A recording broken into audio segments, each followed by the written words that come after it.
বাংলাদেশ সরকার বলছে নতুন করে আর কোনো রোহিঙ্গা প্রবেশ করতে দেওয়া হবে না, কিন্তু বাস্তবতা বলছে ভিন্ন কথা। সীমান্ত পেরিয়ে প্রতিদিনই আসছে নতুন নতুন রোহিঙ্গা। শুধু মার্চ মাসের পর থেকে রোহিঙ্গা প্রবেশের সংখ্যা আগের সব রেকর্ড ছাড়িয়ে গেছে। জাতিসংঘ বলছে গত 18 মাসে প্রায় 1.5 লাখ নতুন রোহিঙ্গা বাংলাদেশে ঢুকেছে। বিশেষ করে মার্চের পর থেকে প্রতিদিন গোপনে নতুন করে প্রবেশ ঘটছে। এসব অনুপ্রবেশ কোনো সরকারি নিবন্ধন ছাড়াই ঘটছে। অধিকাংশের আইরিশ বা বায়োমেট্রিক স্ক্যান করা হয়নি। মিয়ানমারে চলমান সংঘাত ও নির্যাতনের কারণে রোহিঙ্গারা জীবন বাঁচাতে পালিয়ে আসছে বাংলাদেশে। তারা দালাল বা পাচারকারীর মাধ্যমে সীমান্ত দিয়ে প্রবেশ করছে। এছাড়া অনেকে ভারতের মেঘালয় ও আসাম রুট ব্যবহার করে প্রবেশ করছে।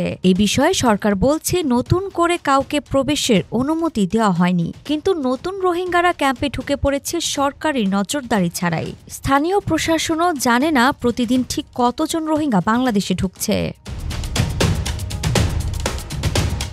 নতুন করে প্রতিদিন রোহিঙ্গা প্রবেশের কারণে কক্সবাজার ক্যাম্পগুলো অতিরিক্ত জনসংখ্যায় চাপে রয়েছে। এদিকে স্থানীয় প্রশাসনের তহবিল সীমিত। ইতিমধ্যে খাদ্য, স্বাস্থ্য ও শিক্ষা সংকটের মুখে। জাতিসংঘ বলছে তহবিল না পেলে সেপ্টেম্বর থেকে খাদ্য ও স্বাস্থ্যসেবা বন্ধ হয়ে যাবে।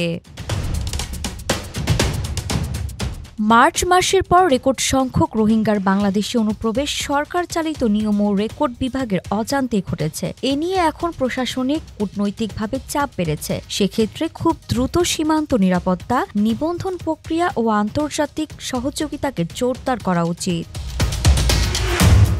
আরিফা জাহান, প্রিনন, বিডি আর্কাইভ।